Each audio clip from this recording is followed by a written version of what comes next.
Hello दोस्तों, हिंदी की बिंदी channel में आप सभी का स्वागत है। तो दोस्तों, आज के इस वीडियो में आप सभी के लिए एमपीपीएससी असिस्टेंट प्रोफेसर के सिलेबस में दिए गए एक लंबी कविता का अंत।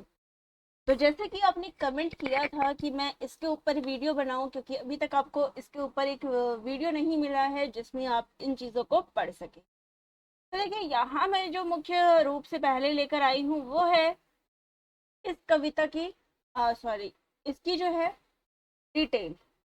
क्योंकि कभी भी क्या है कि जो आपकी परीक्षा होती है उसमें आपको कहीं से भी पूछा जाता है, तो पहले आपको क्या करना है, जो मूल रूप इसका दिया गया है तो पहले जो इस का मूल है वो आप पढ़ेंगे कि वास्तविकता में जो लेखक के द्वारा है इसमें कहा क्या गया है।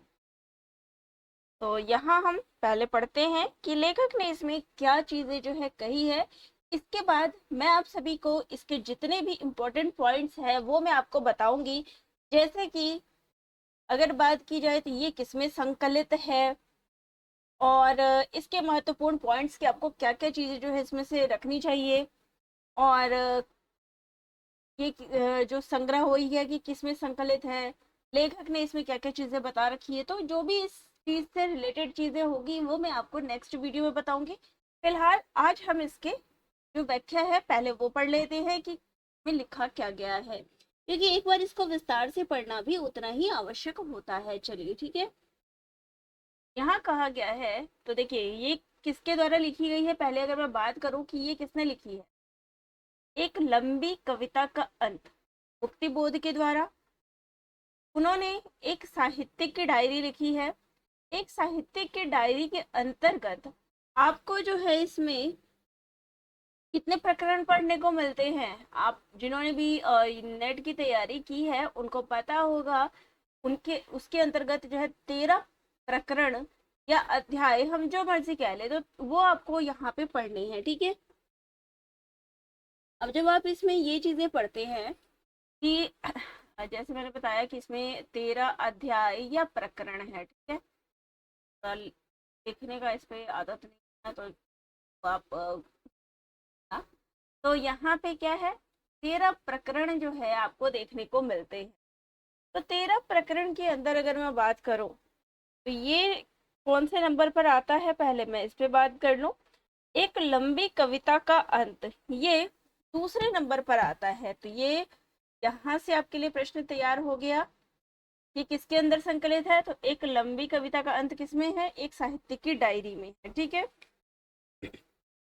और एक साहित्य की डायरी में कितने प्रकरण हैं, तो इसमें कुल 13 प्रकरण हैं। और इन 13 प्रकरणों में अगर बात करूं तो इसका स्थान कौन सा है, दूसरा है। ठीक है, तो चलिए ये सारी चीजें हो गई, अब स्टार्ट करते हैं अपना।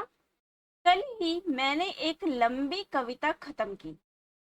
लेखक यहाँ पे मुक्तिबोध जी क्या कहते हैं कि कल ही मैंने एक लंबी कविता खत्म की, उसका अंत मुझे शिथिल सा जान पड़ा। उसके अंत पर जितना अधिक सोचता गया मुझे लगा कि उस कविता को और बढ़ाना होगा, कि वह अपने आप ही बढ़ जाएगी। मुझे उसको संभावित लंबाई चौड़ाई को देख भय सा जान पड़ा। यानी कि उन्होंने इतनी लंबी कविता लिखी, उनको स्वयं की ही कविता से भय लगा कि मैंने कुछ ज्यादा ही लंबी कर दी। वह इसलिए कि इतनी दीर्घता हमारे यहाँ अच्छी नहीं समझी जाती। दूसरी यह है कि उसके मासिक पत्रों के प्रकाशन में बड़ी असुविधा हो जाती है। अगर किसी व्यक्ति को पकड़कर आप उसे अपना श्रोता भी बना ले तब भी काम नहीं चलने का, क्योंकि उसकी प्रदीर्घता उबाने वाली होगी। तब क्या किया जाए, तो यहाँ पे क्या कह रहे हैं, तो मुक्तिमोहन जी कह रहे हैं कि कल मैंने एक लंबी कविता लिख डाली। अब लिख तो डाली, लेकिन उसके बाद उनके मन में खुद ही उस कविता के प्रति जो है संशय हो गया कि मैंने लंबी तो लिख दी, लेकिन अब इसमें क्या जो दिक्कत आएगी। देखिए, यहाँ मैं आपको साथ साथ इम्पोर्टेंट चीजें भी बताती जाती हूँ। तो पहले ही कारण कि उनको अपनी कविता देख के डर लगा, क्योंकि लंबी कविताएं हमारे यहाँ अच्छी नहीं समझी जाती। पहला पॉइंट ये है। दूसरा ये है कि जब इसका प्रकाशन की बात आती है तो लंबी कविताओं को प्रकाशित करने में भी असुविधा होती है। और तीसरा, अगर किसी को आप अपनी कविता सुनाएंगे भी तो क्या होगा, वो असुविधा होगी, उसको बोरिंग लगेगा। ज्यादा लंबा चीज अगर आप कभी सुनाते हैं तो शायद मैं ही आपको यहाँ पे बताऊंगी तो आपको बोरिंग लगेगा, तो यही चीज हो जाती है। क्या उसको काट छांट कर छोटा कर दिया जाए, या उसके भीतर जो बातें, जो गुत्थियां, जो समस्याएं प्रकट हुई है, उनके चित्रात्मक विकास के लिए अवसर और क्षेत्र प्रदान किया जाए। तो ये कवि के द्वारा जो है उस कविता के संबंध में स्वयं से वो प्रश्न करते हैं। तो दूसरे शब्दों में, क्या मेरी कविता के अंतःतत्व को, यानी कि उसकी अभिव्यक्ति के लिए विकास का अवसर दिया जाए, यानी उसमें कुछ विकास किया जाए, या फिर वहीं पर जो है उसको छोड़ दिया जाए, वैसा ही रहने दिया जाए। तो आगे कहते हैं,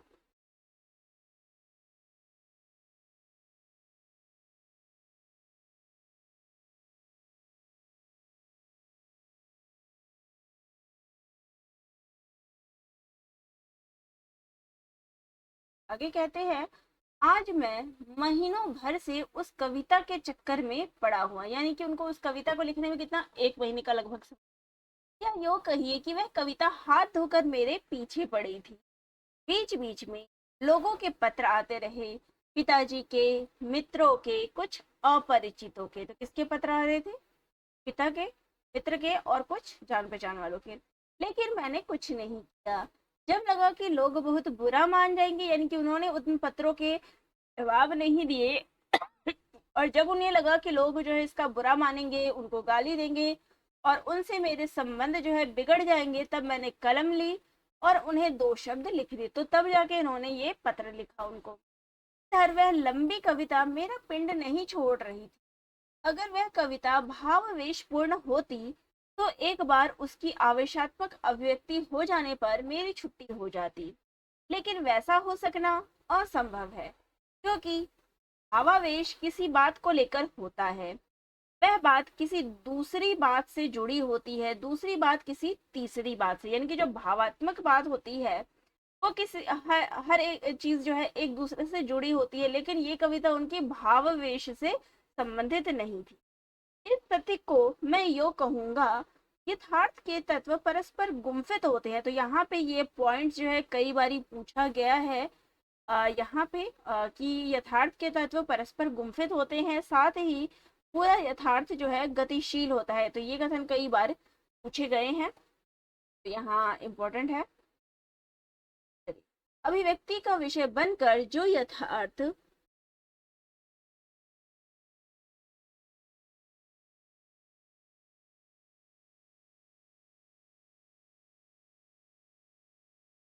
कहते हैं कि अभिव्यक्ति का बनकर जो यथार्थ जो प्रस्तुत होता है वह भी ऐसा ही गतिशील है, और उसके तत्व भी परस्पर गुम्फित होते हैं। यही कारण है कि मैं छोटी कविताएं जो है लिख नहीं पाता, और जो छोटी होती है वे वस्तुतः छोटी ना होकर अधूरी होती है। तो अब आपने जाना कि मुक्ति बोध की जो कविताएं होती है वो वास्तविकता में इतनी लंबी क्यों होती है, क्योंकि छोटी कविताएं वो उनको हमेशा ही अधूरी लगती है, और लंबी कविताओं में वो अपनी जो उनकी पूरी बात है उनको वो समझा सकती है। मैं अपनी बात कह रहा हूँ, और इस प्रकार की ना मालूम कितनी ही कविताएं मैंने अधूरी लिखकर छोड़, उन्हें खत्म करने की कला मुझे नहीं आती, यही मेरी ट्रेजेडी है। तो कवि स्वयं के बारे में ये चीज कहते हैं। फिर आगे कहते हैं कि इससे भी बड़ी ट्रेजेडी यह है कि लोग मुझे गद्य लिखने को कहते हैं। एक बार मैंने एक किताब भी रिव्यू को की, वह भी ऊपर से दबाव आने पर। तो देखता हूँ कि रिव्यू के लिए किताबों पर किताब आने लगी। अब आप जानते ही हैं कि सच्चाई वह जिसे आप यकीनन सच्चाई समझते हैं, किसी न किसी हद तक बंदिश ही लगी रहती है। यानी कि सच हो, कोई अगर बात सच भी होती है तो भी उस पे क्या है, 10 बंदिशें यानी रोक लगी रहती है। इसलिए रिव्यू करना आग से खेल करना है। अब किस चीज को आप रिव्यू कर रहे हैं तो उसकी अच्छाई और बुराई हर चीज के बारे में आप बताएंगे, यानी कि किस चीज को रिव्यू करना उससे आग के खेलने के समान जो है लेखक ने बताया है। ठीक है। मेरी कृपाशील अधिकारी गण, वे मेरे प्रगाढ़ मित्र भी हैं, लेकिन लेखक नामक कार्यशील व्यक्ति को जंतु समझते हैं।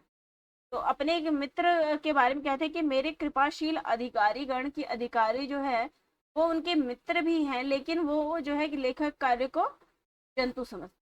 लेखकीय कार्य के प्रति उनकी अनास्था इस आस्था से निष्पन्न होती है कि मनुष्य को अपनी आर्थिक और भौतिक उन्नति के लिए कार्य करना चाहिए। इसलिए साल में अगर 4 किताबें लिखकर 4-1 हज़ार की आमदनी नहीं की तो क्या किया। इसलिए तो उनका वो जो है इस कर्म को अच्छा नहीं मानते। उनके अनुसार है कि थोड़ी बहुत अगर आमदनी इससे हो जाती तो क्या फायदा।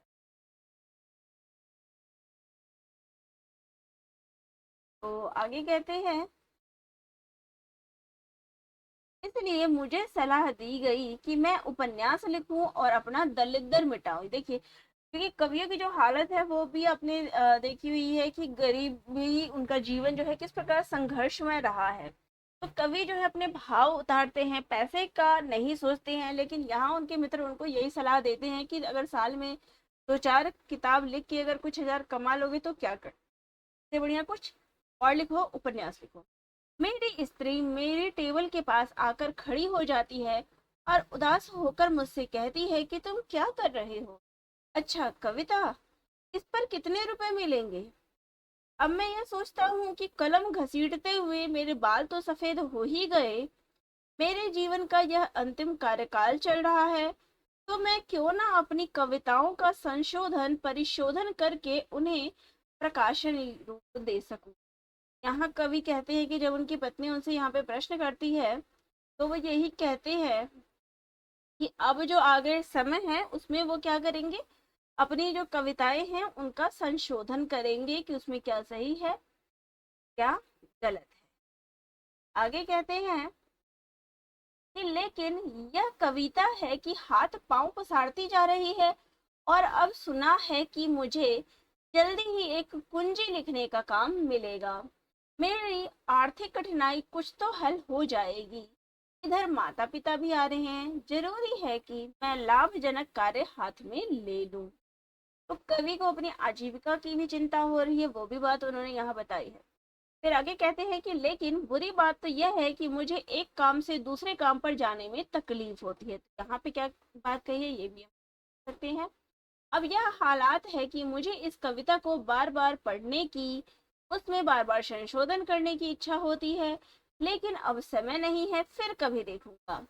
लेकिन मेरी स्त्री मेरे टेबल के पास खड़ी हुई है। इसी जमाने में जब वह,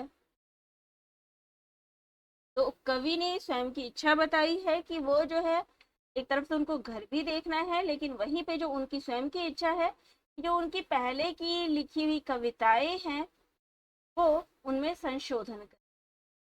फिर वो अपनी पत्नी के बारे में कहते हैं कि किसी जमाने में वह छोटी थी और मैं भी छोटा था, तो बड़ी आकर्षक दिखती थी। यानी कि जब वो छोटी थी, कम उम्र की थी, तो बहुत ही आकर्षक दिखती। आज वह मुझे भयोत्पादक प्रतीत होती है, यानी भय के समान लगती है। उसको देखकर मेरे हृदय में करुणा, दायित्व भाव, यथार्थ का आतंक और भय, तरह तरह की भावनाएं व्याप्त होती। यानी परिस्थितियों ने उनको इस प्रकार से बना दिया है कि अपनी ही पत्नी को देख के उसमें उनमें जो है करुणा भाव और दायित्व का भाव की दायित्व जो है संभाल लिया है। एक सच्चाई का आतंक जो है उनके मन में उभर आता है कि इतने देर में मेरी नजर दो चिट्ठियों पर जाती है जो टेबल पर पड़ी हुई। एक है शरद जोशी की, दूसरी है अक्षय कुमार जी की। दोनों मेरे अपने हैं, बस यही उनका दुर्भाग्य है, क्योंकि अपनों से ऐंठना, अपनों की उपेक्षा करना, उन्हें गले पर पड़ी चीज समझना आज के बहुत से कलाकारों का स्वभाव है। मैंने देखा है कि ऐसे कलाकार साधारणतः अपने को बौद्धिक और प्रतिभाशाली और आधुनिक समझते हैं। शायद वैसे होते भी हैं।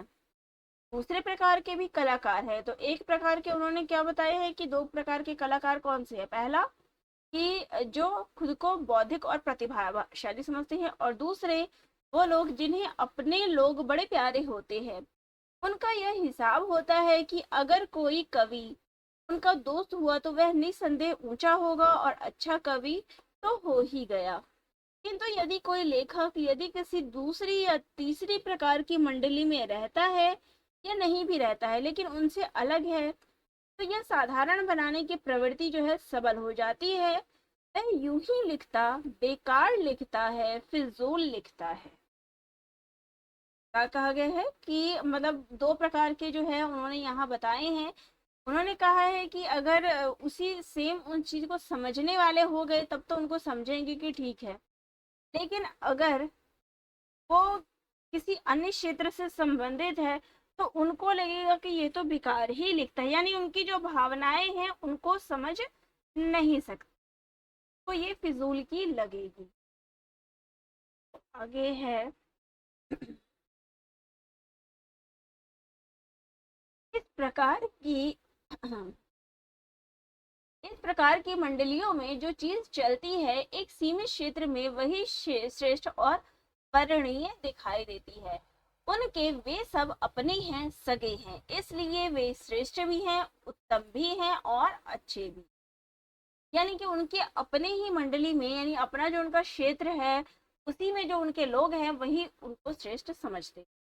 दूसरे शब्दों में एक विशेष प्रकार के लोग यदि अपनों को ऐंठ कर उनकी उपेक्षा करते हैं तो दूसरे प्रकार के लोग उन्हीं में रहकर उनमें प्रचलित स्तरों पर वो कसौटी समझकर कीर्ति प्राप्त करने की कोशिश करते हैं। यह भी संभव है कि यह हर बाहिरे की समस्या हो, यानी कि जो अत्यंत आत्मीय हो उन्हें यूं ही समझा जाए और जो पराये और परकीय हो उन्हें अपने आकर्षण, विश्वास और श्रद्धा का आस्पद माना जाए। तो यहाँ जो है कहते हैं कि कुछ लोग जो है उन्होंने लोगों के स्वभाव बताए हैं यहाँ पे, कि कुछ लोग तो उपेक्षा करने वाले आपको मिलेंगे, लेकिन कुछ लोग ये तो, और कुछ लोग जो अपने होंगे वो आपकी भावनाओं की कदर करेंगे। अगर इस बात का हम शॉर्ट निकाले तो ये था। चलिए आगे कहते हैं, मेरा ख्याल है कि सब लोग ऐसे नहीं होते, उन्हीं में मैं अपने को गिनवाना चाहता हूँ, लेकिन यह एकदम सच है कि अपनों की उपेक्षा का अपराधी। लेकिन अब यहाँ पे जो प्रश्न ये भी आता है कि कवि ने स्वयं के लिए ऐसा क्यों कहा कि वह अपनों की उपेक्षा का अपराधी है, क्योंकि वो अपनों के लिए जो है समय नहीं दे पाता, या फिर उन वो जिस चीज के हकदार है उनको वो चीज नहीं दे पाता, इसलिए कवि जो है स्वयं को अपराधी समझते। चलिए, लेकिन मैं उन अपनों से क्या कहूँ कि यह कविता मेरा पिंड नहीं छोड़ती थी, यह नहीं कि मैं उनसे दिन रात चिपका हुआ था। यहाँ पे कवि कहते हैं कि मैं कविता से नहीं बल्कि कविता जो है मेरा पीछा नहीं छोड़ती, वरन यह है कि जब भी मैं देखता था कि मेरे हाथ में काम आ गया है तो पाता है कि वह मेरी कविता है और कुछ नहीं। यानी कवि को क्या लगता था कि जब भी उनके पास अगर कोई काम भी आ जाता था तो वो उनको उनकी कविता ही दिखने को मिलती थी। मैंने ना मालूम कितने ही महीने, वर्ष उन जैसी पर खर्च किए हैं और उनसे मुझे कुछ नहीं मिला, ना धर्म, ना अर्थ, ना काम, ना मोक्ष। यानी कि कविताओं को लिखने में उनको इतना समय लगा कि उसके लिए उन्होंने किसी चीज की परवाह नहीं की, किसी और चीज की तरफ उन्होंने देखा तक नहीं।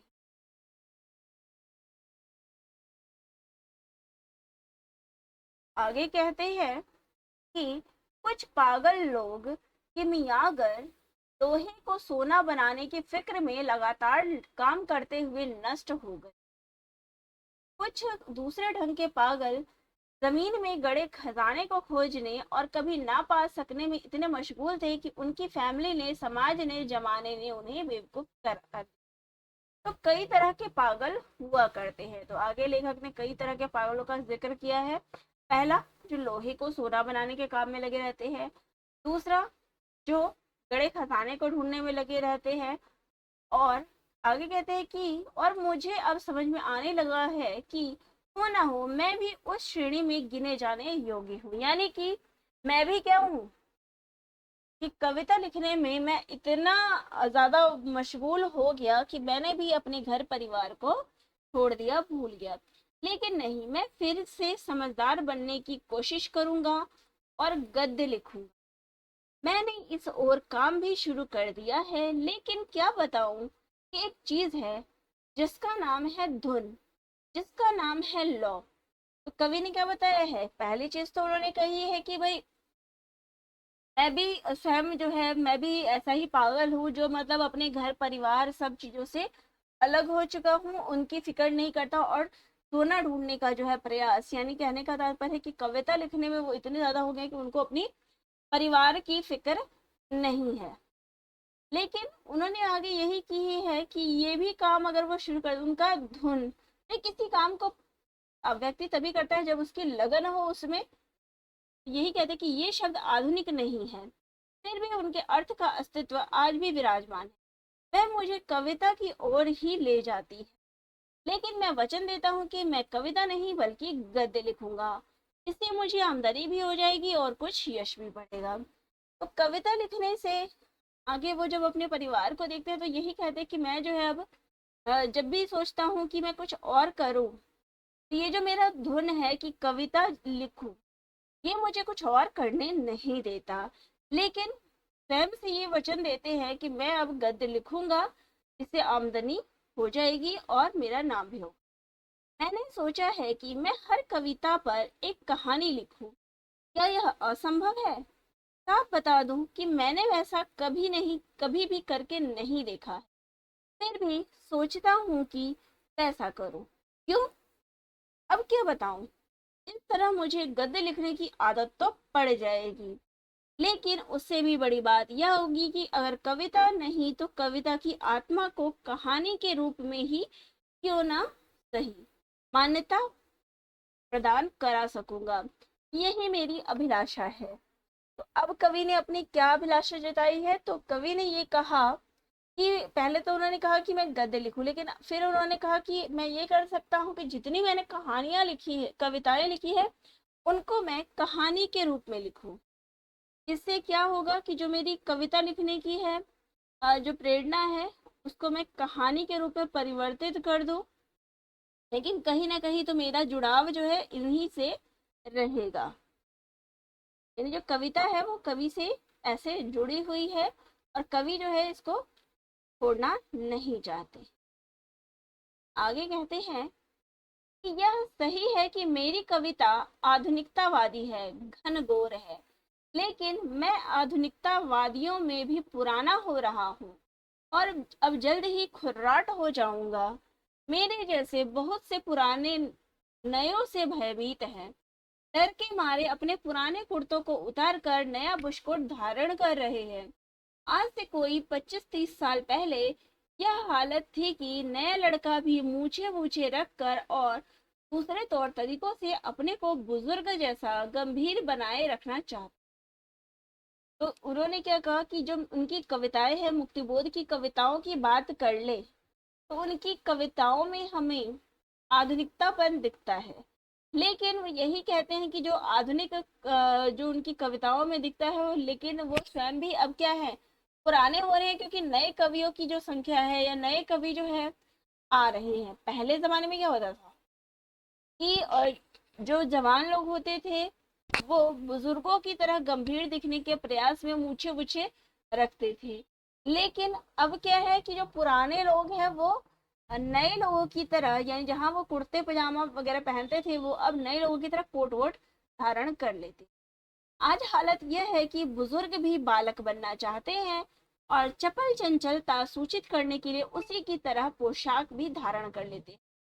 इसका कारण था पहले समाज और परिवार पर बुजुर्गों का वजन था, आज नवयुवकों और बालक का जोर है। तो 1 साल पहले मैं यूपी गया हुआ था। वहां जाकर देखता क्या हूँ कि एक स्वनामधन्य अत्याधुनिक महानुभाव दुखी हैं। पूछने पर पता चला कि वे नई पीढ़ी के कारनामों से पीड़ित हैं। जब मैंने उनकी कहानी सुनी तो मुझे भी पीड़ा हुई। लेकिन सवाल यह है कि अगर समाज और परिवार पर बुजुर्गों का वजन,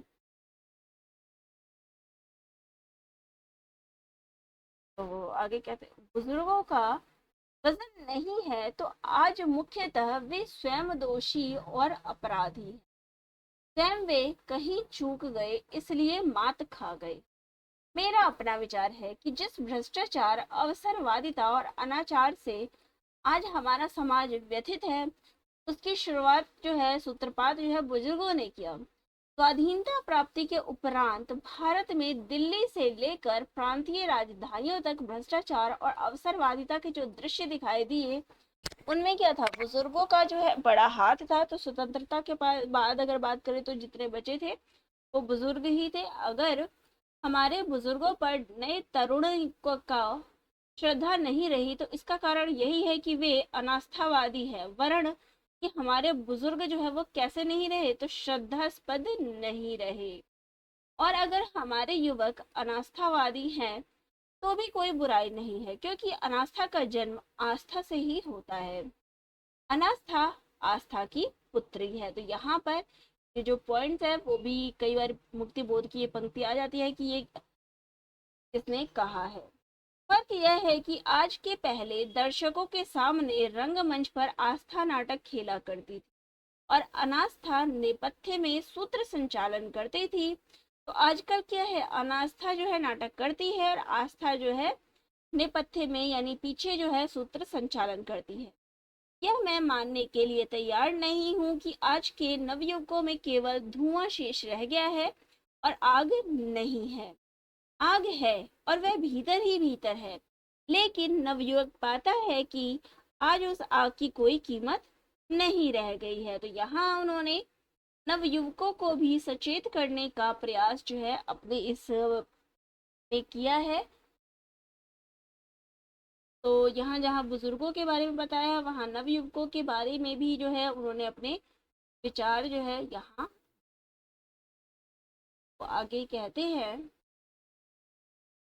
कि इस व्यवहारिक जगत में जिसे कभी गलती से समाज भी कहा जाता है, उस आग को यानी जो नवयुवकों के अंदर आग है उसकी बात कह रहे हैं कि उस आग को पुराना भार जैसा कुछ माना जा रहा है।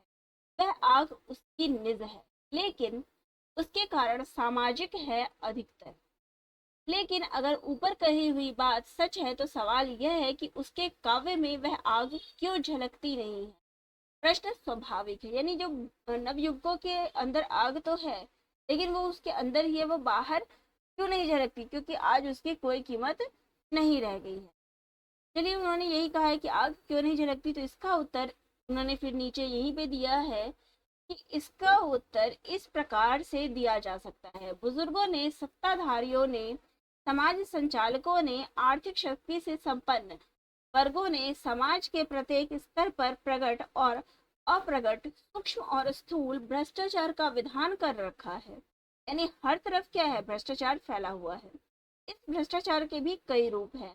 कभी वह कानून के रूप में प्रकट होता है, कभी कानून की आड़ में गैर कानूनी रूप में। कानून का नियम तो आर्थिक शक्ति से संपन्न प्रभावशाली लोगों की सुविधा के लिए।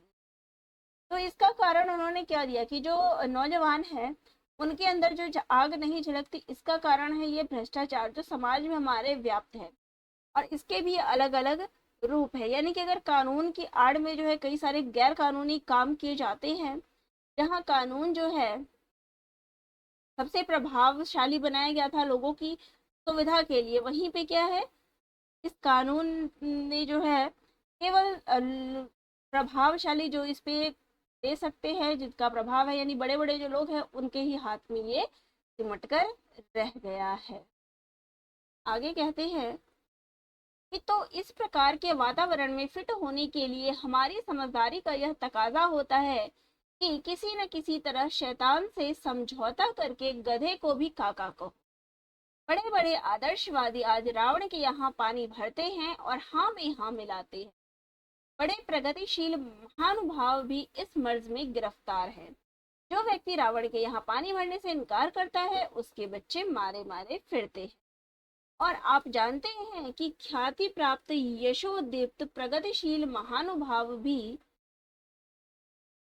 तो यहाँ पे ख्याति प्राप्त के लिए कह रहे हैं और यहाँ ये भी बता रहे हैं कि मैं सबकी बात नहीं कर रहा, यानी कि ख्याति तो बहुत से लोगों को मिल रही है लेकिन कुछ उसमें ऐसे लोग होते हैं उन पर हंस पड़ते हैं या कभी कभी तुच्छ के प्रति दया के भाव से परिलुप्त हो उठते हैं। तो संक्षेप में व्यक्ति फटेहाल और फटीचर है, उसे मान्यता के देने के लिए कोई तैयार नहीं, चाहे वह कितना ही नैतिक क्यों ना हो। तो आगे कहते हैं कि तो ऐसी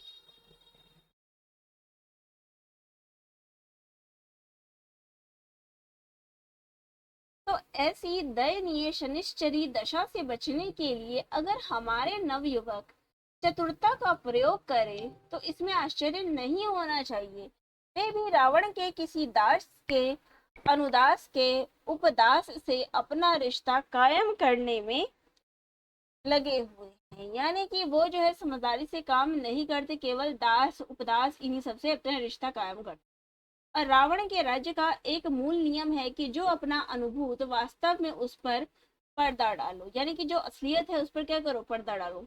इसलिए हमारे बहुत से कवि और कथाकार मारे डर के उस वास्तव नहीं लिखते जिसे ये भोग रहे हैं, क्योंकि ये उस वास्तव में को इतना अधिक जानते हैं कि अति परिचय के कारण भी उस वास्तव से उड़ जाना और उड़ते रहना चाहते। अनुभूत वास्तव का आज जितना अनादर है उतना पहले कभी नहीं था। यानी अनुभूत से अनुभूति, तो अनुभूति जो है व्यक्ति को बहुत कुछ सिखा देते, लेकिन आज क्या है, अनुभूत का क्या किया जाता है, जो असलियत है उसका अनादर किया जाता है, लेकिन पहले जो है अनादर नहीं होता था। यह नहीं है कि आज की कथा कथा साहित्य अयथार्थवादी है, यानी कि जो आज जो कथा कह जा रही है उसमें सच्चाई नहीं है, अथवा यथार्थ विरोधी या फिर सच्चाई की विरोधी है, बल्कि यह है कि लेखक यथार्थ के नाम पर अनुभूत यथार्थ, यानी कि जो उसने अपने जीवन के में सीखा है उससे दूर निकलकर किसी और के यथार्थ से कहानियां और उपन्यास गढ़ना चाहता है। तो पहले क्या था कि वो दूसरों के जीवन, स्वयं के जीवन में घटित या स्वयं के जीवन में जो उसने अनुभव किया है कभी उसके आधार पे लिखता था, लेकिन अब क्या है कि कवि ने जो है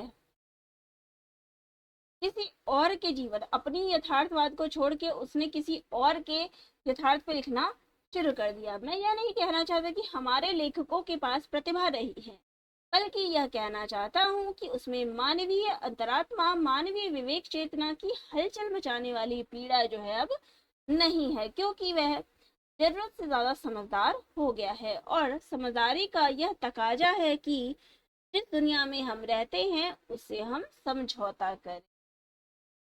यही कहा जाता है कि जहां हम रहते हैं वहां हमें समझौता करना चाहिए।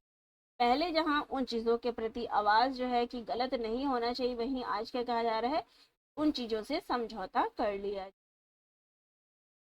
आगे कहते हैं कि आज के साहित्यकार का आयुष क्रम क्या है।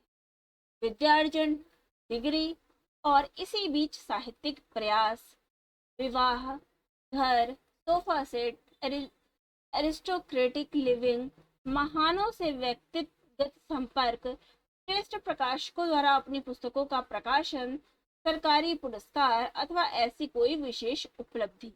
यानी कि आज जो साहित्यकार है वो क्या चाहता है, पहले साहित्यकार जो है यथार्थवाद से परिचय करवाते थे और जो कुछ उन्होंने स्वयं जिया है उनके बारे में वो बताते थे, लेकिन आज के साहित्यकार की जिंदगी जो है इन्हीं सब के बीच, यानी कि विद्या अर्जन, पढ़ाई करना, डिग्रियां लेना, साहित्यिक प्रयास जो है वो करना कुछ लिखने का, फिर विवाह, घर, एक अच्छा लिविंग स्टाइल, महान व्यक्तियों, बड़े बड़े व्यक्तियों से अपना संपर्क करना, बड़े बड़े प्रकाशकों में अपनी पुस्तक का प्रकाशन करना, सरकारी जो पुरस्कार मिलते हैं वो सब लेना, यानी यही सब जो है उपलब्धियां लेना उनका उद्देश्य रह गया।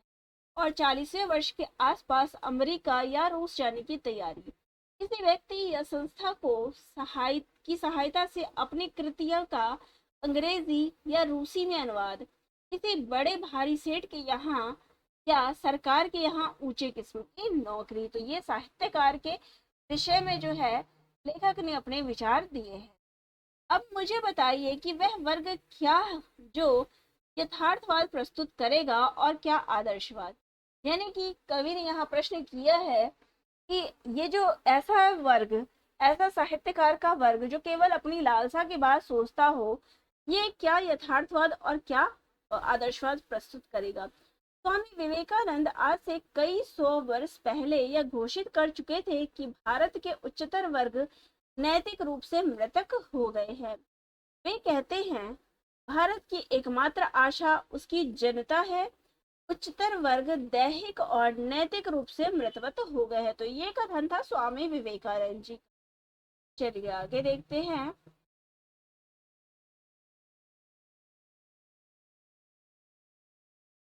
देखिए, मूल पुस्तक भी पढ़नी उतनी ही जरूरी है, क्योंकि यहाँ काफी सारी बातें जो है आप देख रहे हैं कि उभर कर हमारे सामने आ रही है।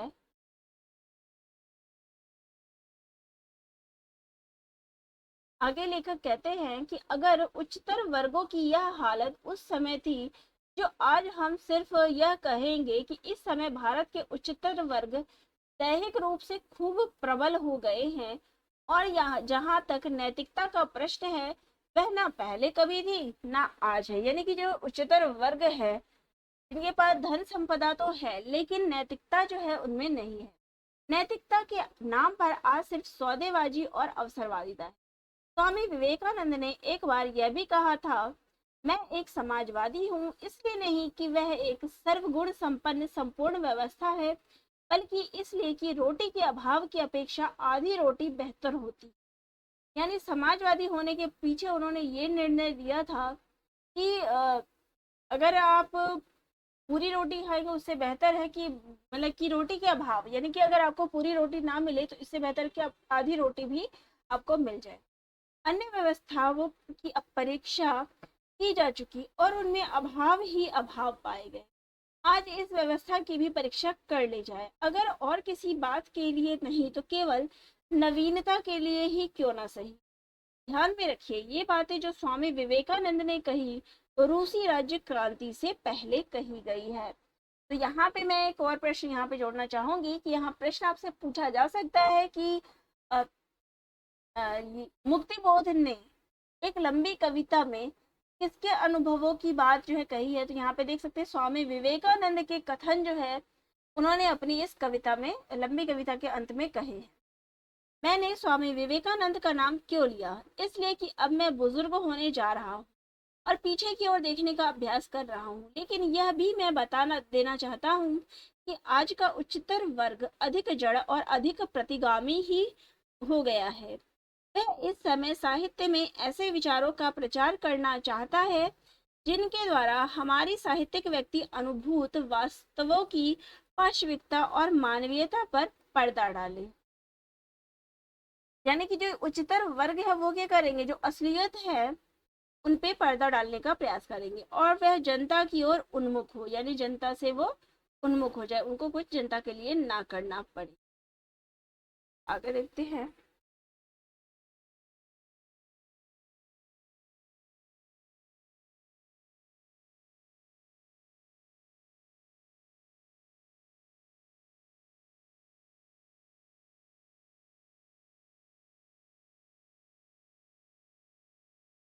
तो यहाँ कहते हैं कि जो आज का उच्चतर वर्ग है वो कहीं अधिक जड़ और प्रतिगामी हो गया, यानी जुड़ा भी हुआ है और अलग भी है। ठीक है, यहाँ पे प्रतिगामी हो गया है। वह इस समय साहित्य में ऐसे विचारों का विचार करना चाहता है जिनके द्वारा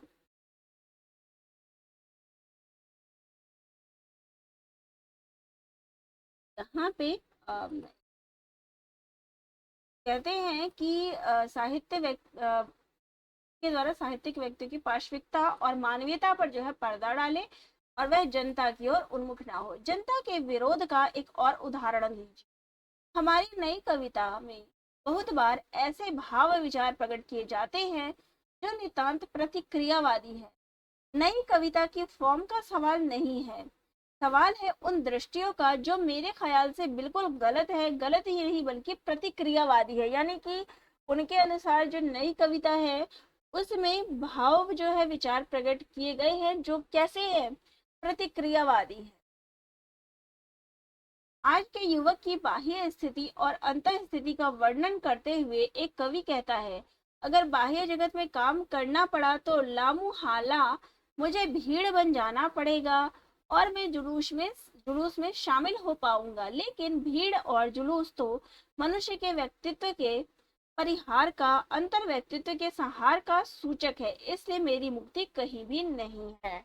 यानी कहते हैं कि जो आज का युवक है वो कैसे जुड़ा हुआ है, बाहर और अंदर, उसकी जो है दोनों ही स्थिति है। और कहते हैं कि अगर उसको बाहर के जगत में, बाहर में काम करना है तो उसको भीड़ बन जाना पड़ेगा, यानी इस भीड़ में शामिल हो जाना पड़ेगा।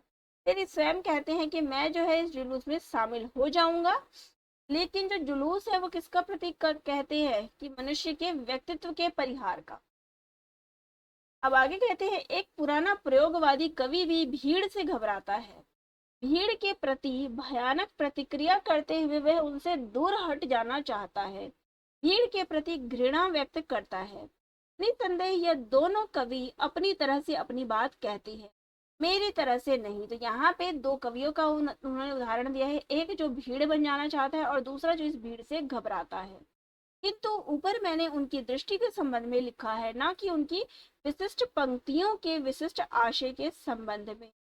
यहाँ उन्होंने ये कहा है कि दो विपरीत प्रवृत्तियां हैं, एक जो भीड़ बन जाना चाहती है और एक जो भीड़ से घबराती है। फिर कहते हैं कि मैं उनकी दृष्टियों के बारे में बता रहा हूँ। यहाँ पे उन्होंने कविता की पंक्तियां नहीं कही है, उन्होंने कहा है कि मैं उनकी दृष्टियों के संबंध में जो है यहाँ बता रहा हूँ। फिर आगे कहते हैं कि कोई भी बुद्धिमान व्यक्ति यह जानता है कि एक स्थान में एकत्र असंगठित जनता भीड़ नहीं है, क्योंकि वह संगठित है। तो यहाँ पे बहुत ही अच्छी बात कही है कि कहाँ जहाँ पर भी लोग इकट्ठा है यानी भीड़ है लोगों की, वहां पर ये नहीं कहा जा सकता कि केवल भीड़ भीड़ है, वो संगठित जनता है। जहाँ संगठन है वहां एक प्रेरणा और एक उद्देश्य भी, जहाँ एक प्रेरणा और उद्देश्य है वहां एक स्थित और सक्रिय चेतना है। देश विदेश के पीछे इतिहास में हमें यह सूचित होता है कि संगठित जनता से असाधारण कार्य किया है, यानी कि संगठित होकर व्यक्तियों ने बहुत ही काम किए। हाँ, यह सही है कि इस संगठित जनता की प्रेरणा और उद्देश्य ही को देखकर ही एक निश्चित करना होगा कि यदि वह प्रेरणा और उद्देश्य उचित है तो संगठित एकत्रीकरण भी सर्वाधिक उचित है। तो यहाँ अगर उचित कार्य के लिए यानी कि अच्छे कार्य के लिए जो है संगठन किया गया है तो ये अच्छा है, और यदि वह प्रेरणा और उद्देश्य गलत है तो संगठित एकत्रीकरण भी अनुचित है।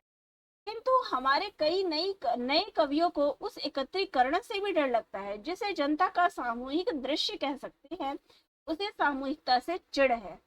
तो कवियों को जो है इनसे भी डर लगता है, लेकिन ऐसा क्यों है? इसलिए कि पश्चिमी विचार पत्र उसे वैसा ही सिखाते हैं। उसे सिखाया गया है कि सचेत आत्मनिर्णित विवेक परक संकल्प से शून्य होकर व्यक्ति अपने को समूह में विलीन कर लेता है। यानी कि जब व्यक्ति को कुछ भी समझ में नहीं आता कि स्वयं क्या किया जाए तो वो समूह में खुद को खो देता है, समूह में घुल जाता है। इसलिए हे जागरूक सचेत महानुभाव, तुम अपने को समूह में विलीन मत करो। दूसरे शब्दों में जनता समूह है, वह अज्ञ है, अंधकार से ग्रस्त है, वह जल्दी ही भीड़ बन जाती है, उसका साथ मत दो। तुम व्यक्तित्ववादी, तो कहते हैं कि तुम व्यक्तित्ववादी प्राण केंद्र हो, उसमें अपने आप को विलीन मत करो। यहाँ पे कहते हैं कि लोग जो है, कुछ लोग इस भीड़ सामूहिकता से चिढ़ते हैं और इसमें स्वयं को नहीं रहना चाहते हैं, स्वयं उसे अलग होना चाहते हैं। ठीक है, यहाँ पे देखिए थोड़ा तो टाइम लग रहा है क्योंकि संपूर्ण जो ये व्याख्या है वो मैं आपको पढ़ा रही हूँ। फिर आगे कहते हैं कि अपने अंतिम निष्कर्ष में यह विचारधारा अत्यंत प्रतिक्रियावादी है, वह जनता के प्रति घृणा पर आधारित है और बुद्धिजीवियों को जनता से अलग करके रखने का एक उपाय है। तो जनता के प्रति क्या है, घृणा करने के लिए ये काफी है कि ये विचारधारा अपनाई जाए। यह विचारधारा अब तक भारत में नहीं थी, यानी ये विचारधारा कहाँ थी, पश्चिम में थी। इस समय वह इस समय उपस्थित है, यानी पहले नहीं थी लेकिन अब ये यहाँ भी उपस्थित है। सब नए कवि जनता को घृणा नहीं करते, लेकिन कुछ ऐसे हैं जो इस प्रतिक्रियावादी विचारधारा को अपनाते हैं। यह विचारधारा नई है जनता से घृणा करने। हमारे विश्वविद्यालयों के कुछ केंद्र ह्रासग्रस्त साम्राज्यवादी देशों की विचारधाराओं को हिंदी में प्रचलित करते हैं, और प्रचार के भी कई तरीके हैं, जैसे गोष्ठी, परिसंवाद, लेखन, प्रकाशन इत्यादि। भारत के उच्चतर वर्गों के बहुत से कर्णधार ठेठ पश्चिमी साम्राज्यवादी विचारधारा को अपनाकर भी अपना प्रचार करते हैं, यानी जो उच्चतर वर्ग है वो क्या करते हैं, पश्चिमी जो विचारधाराएं हैं उनको अपनाते हैं, उनका प्रचार करते हैं। उनकी उन विचारधाराओं और दृष्टि बिंदुओं का प्रचार साहित्य में भी होता है। फर्क यह है कि यह विचारधारा अधिक सूक्ष्म, अधिक युक्ति युक्त होकर औचित्य और संगति का जामा पहनते, यानी कि ये यहाँ भी जो है, जो पश्चिमी विचारधारा है वो यहाँ भी फैली हुई है, साहित्य में भी उपस्थित हो रही है। कहते हैं कि ऐसी विचारधारा जन भय और जन घृणा पर आधारित है, यानी कि लोगों के अंदर डर और लोगों से घृणा, ये ऐसी विचारधारा है। भारत के उच्चतर वर्ग पश्चिम के साम्राज्यवादी देशों की अद्यतन राजनीतिक और सांस्कृतिक मनोवृत्तियों को आत्मसात करते हुए अपने सांस्कृतिक प्रभाव को जो है बढ़ाना चाहते हैं। छोटे या मझोले यानी कि जो मध्य वर्ग के महत्वाकांक्षी लेखक पद और प्रतिष्ठा के लोभ में उन्हीं के दरवाजे जाते हैं, यानी कि जो मिडिल क्लास के लेखक हैं वो इन्हीं उच्चतर वर्ग के पास जाते हैं, उन्हीं से सामंजस्य स्थापित करते हैं और जाने अनजाने साहित्य में उन्हीं उच्चतर वर्गों की अद्यतन राजनीतिक सांस्कृतिक मनोवृत्तियों के, उन्हीं के प्रभावों और विचारों के, उन्हीं की दृष्टियों और भावों के संवाहक बन जाते हैं। यह एक वास्तविक जीवन तथ्य है, इससे इनकार नहीं किया जा सकता। यहाँ तक कि उनके दरवाजे जाकर उनकी कृपा से सभ्य जीवन की सुंदर साज सज्जा प्राप्त करें, उन सपनों से घृणा और तिरस्कार करने लगते हैं जिनमें वे जन्मे थे, यानी स्वयं उनका जन्म जिस में हुआ है, जिस समाज में, जिस जगह पे, उनसे भी उनको घृणा होने लगती है जब वे उच्चतर साम्राज्यवादी विचारधारा के लोगों से जुड़ते हैं। उन अपनों के जीवन की बदरंग सूरत उनमें उनके विरुद्ध एक तड़पती हुई प्रतिक्रिया पैदा कर देती है। उन अपनों से हटकर वे अपने स्वामियों या उच्च सत्ताधारियों या लाभदायक प्रवाह संपन्न व्यक्तियों की खुशामद करने में एक दूसरे की होड़ करने में लगते हैं और इस होड़ के दौरान एक व्यक्ति या सत्ता के आसपास गुट या दल बन जाते हैं। चारित्रिक संकट उत्पन्न हो जाता है। साहित्य क्षेत्र में यह संकट एक प्रकार से व्यक्त होता है। आर्थिक क्षेत्र में तो यहाँ पर ये संकट भी जो है व्यक्ति के जीवन में अलग अलग प्रकार से उत्पन्न होता है। साहित्यिक क्षेत्र में अलग प्रकार से और आर्थिक क्षेत्र में जो है अलग प्रकार से, राजनीतिक क्षेत्र में भी अलग प्रकार से व्यक्त होता है। तो यहाँ कहते हैं कि मूल बात यह है कि यह संकट लाभ लोभ के फलस्वरूप और उस लाभ लोभ से प्रेरित समझदारी से प्रेरित होता है, पैदा होता है। जब तक समाज पर धन का शासन रहेगा तब तक यह चारित्रिक संकट अधिक से अधिक कैसा होगा, असंतोष और अव्यवस्था उत्पन्न करने के अतिरिक्त मानव मूल्यों की हानि के साथ ही लाभ लोभ से प्रेरित समझदारी को जो है, जिसमें क्या मिला रहेगा, लाभ लोभ मिला रहेगा। आदमी ज्यादा से ज्यादा टुच्चा और ओछा होता चला जाएगा। फलतः न केवल सामान्य जनता पर उसके दासों उपदासों द्वारा शोषण का बोझ बढ़ता जाएगा, वरन यह है कि उन स्वामियों और दासों तथा उपदासों के चारित्रिक अधःपतन से उत्पन्न परिस्थिति भी सामान्य जनता के लिए अधिक भयावह और दुर्बह होती जाएगी। ऐसे में भयानक दृश्यों का विस्तार भारत में आज भी कम नहीं। तो मैंने यह सब क्यों लिखा? अब लेखक ने इतना सारा विवरण दे दिया, तो आगे कहते हैं कि मैंने ये सब क्यों लिखा। इसलिए कि आज निर्धन को इस परिस्थिति में जीवन यापन करना पड़ रहा है और चारित्रिक अधःपतन के मानसिक संकट और आंतरिक ग्लानियों का अनुभव करना पड़ा, यानी कि उसको जो है चारित्रिक अधःपतन और जो है इसके बाद जो आंतरिक ग्लानियां है उसको भी सहना पड़ रहा है। इस परिस्थिति से आप इस स्थिति को भी मिलाकर देख लीजिए कि हिंदी क्षेत्र में कोई व्यापक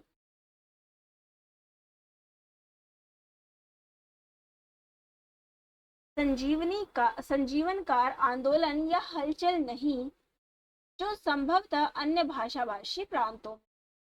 ऐसी स्थिति में तो जबकि बाह्य समाज में संजीवनकारी उत्प्रेरक आंदोलन या ऐसे संगठित शक्ति नहीं है, एक संवेदनशील मन जिसमें अब तक अवसरवादी कौशल और लाभ लोभ की समझदारी विकसित नहीं हुई है, केवल अपनों को निसहाय अनुभव करता है। यदि वह कवि हुआ तो सहज मानवीय आकांक्षाओं की पूर्ति के सामाजिक वातावरण के अभाव में उसके काव्यात्मक रंग अधिक श्यामल, अधिक बोझिल और अधिक आत्मग्रस्त हो जाते। कहते हैं कि हाँ, मैंने अपनी एक कविता में उन्हीं काजली रंगों का प्रयोग किया है। अंतर केवल यह है कि उस इस श्यामलता के कारण कार्य कारण संबंधी भी वहां प्रस्तुत किए गए हैं।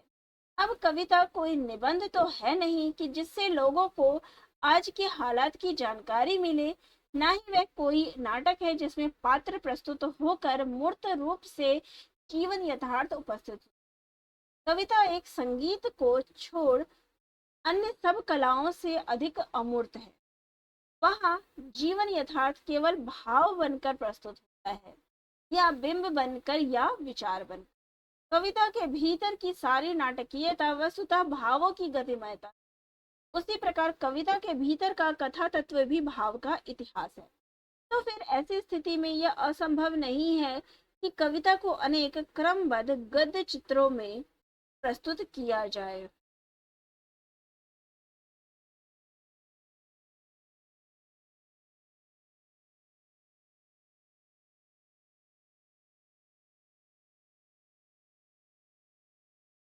फिर कहते हैं कि अथवा अनेक क्रमबद्ध गद्य चित्र कुछ इस तरह आलोकित और दीप्तिमान हो उठे कि वो छंद बन जाए, गतिमान हो जाए और एक विशेष दिशा की ओर प्रवाहित हो सके। पता नहीं क्यों और कैसे मैंने एक काव्य कथा लिख दी।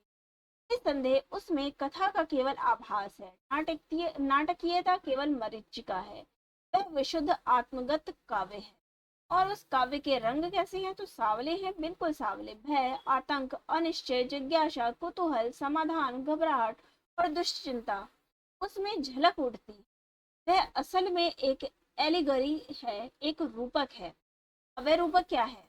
एक व्यक्ति है, उसे लगता है कि एक अहाते में चला गया जहां पहुंचना प्रतिबंधित है। उस अहाते के भीतर एक बंगला है, पुराना पुराना पुराना धुराना बंगला, रहस्यमय है, वह सुना है।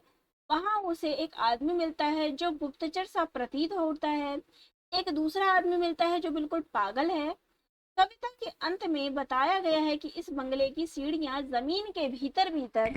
अब यहाँ पे ये जो अंतिम पंक्ति, ये जो पंक्ति है, ये किस कविता की ओर संकेत करती है? तो उनकी कविता, अगर मैं बात करूँ तो अंधेरे में जो कविता है, ये पंक्तियां उसकी ओर संकेत करती है। तो कवि के कहने के भाव जो है कहीं ना कहीं कुछ संकेत कर रहे हैं, तो वो भी चीज आप देखिएगा कि कहाँ जो है कवि संकेत कर। कहा गया था कि भीतर भीतर चलती है, ये कई देशों में जाने के लिए है, जो शहर के क्लॉक टावर में भी पहुंच गई है और मानव मस्तक के भीतर से सर्वोच्च स्थान पर भी। इस बंगले से सबने अपना अपना सामंजस्य स्थापित कर लिया है। इसी सामंजस्य स्थापना के फलस्वरूप सब लोग अंदर से टूट गए हैं, उसके दिल की कई फांकें हो गई है। इस कारण से प्रतीत होता है कि यहाँ एक वानर सत्ता है, अर्थात एक नकारवाद है। तो संक्षेप में वह बंगला लाभ लोभ की अर्थवादिनी सत्ता का प्रतीक, जिसमें सामंजस्य और संतुलन स्थापित करके लोगों ने अपने आप को झुठला दिया है। बंगले के भीतर आत्मा की हत्या हो चुकी है और इस हत्याकांड से सब लोग परिचित होते हुए भी चुप है, क्योंकि वे उस बंगले की सत्ता से सामंजस्य स्थापित किए हुए हैं। यहाँ कहते हैं कि गद्य में एक यह रूपक एक सिलसिले से सामने आता है, लेकिन कविता में जो है ये सिलसिला टूट जाता है। उसी तरह जैसे स्वप्न के भीतर स्वप्न हो, आते आते हो, उलट पुलट हो। कविता में मैंने उस उलट पुलटपन का निर्वाह करने का प्रयत्न किया है। तो गद्य में जहाँ पे आपको ये चीजें क्रमवार मिलती है, वहां पे कविता में क्या है, उलट पुलट रूप ही तो देखने को मिलता है।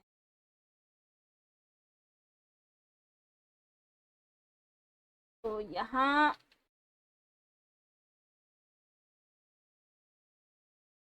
इसकी अंतिम पंक्तियां हैं। अब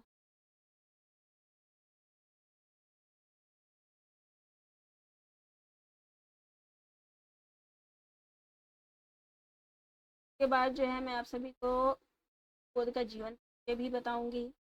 यहाँ कहते हैं कि सोचता हूँ कि अपनी इस प्रदीर्घ कविता को किसी कहानी का रूप दे दूं। संभव है कहानी की कोई मासिक पत्रिका मुझे कम से कम 15-20 रुपए दे दी। इससे मैं अपने मित्रों के सामने यह सिद्ध कर सकूंगा कि मैं अयोग्य नहीं हूँ और रुपए कमा सकता हूँ। कुंजी लिखने का काम मैं 4 दिन के बाद करूंगा, क्यों? ठीक है ना?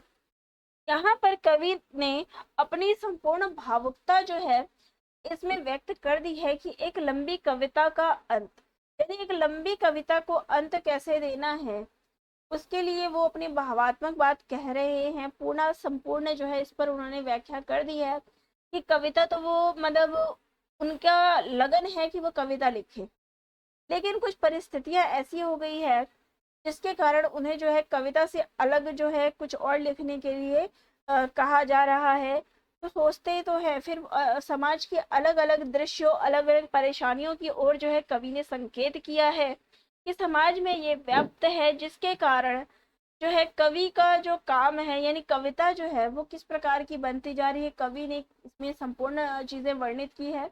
तो वीडियो काफी लंबी हो गई है तो इसलिए अब मैं इस पे और नहीं बोलूंगी। जो संपूर्ण व्याख्या थी वो मैंने आपको बता दी कि इसमें कवि के द्वारा क्या कहा गया है, एक लंबी कविता का अंत। इस प्रकार से कवि ने अंत में यही चीज कही है जो इसकी शुरुआत में कही थी कि अब जो है वो क्या करेंगे, कविता को कहानी का रूप दे दे ताकि कुछ पैसे, यानी यहाँ पे कवि की जो आर्थिक मजबूरी है वो भी हमारे सामने आती है कि किस प्रकार से जो है आर्थिकता के कारण उनको जो है विवश होना पड़ रहा है। चलिए ठीक है, तो वीडियो अगर अच्छी लगी हो तो चैनल को लाइक शेयर और सब्सक्राइब करिएगा। नेक्स्ट वीडियो में मुक्तिबोध का जीवन परिचय और इस कविता से संबंधित जो महत्वपूर्ण चीजें हैं उन पे हम चर्चा करेंगे। ठीक है।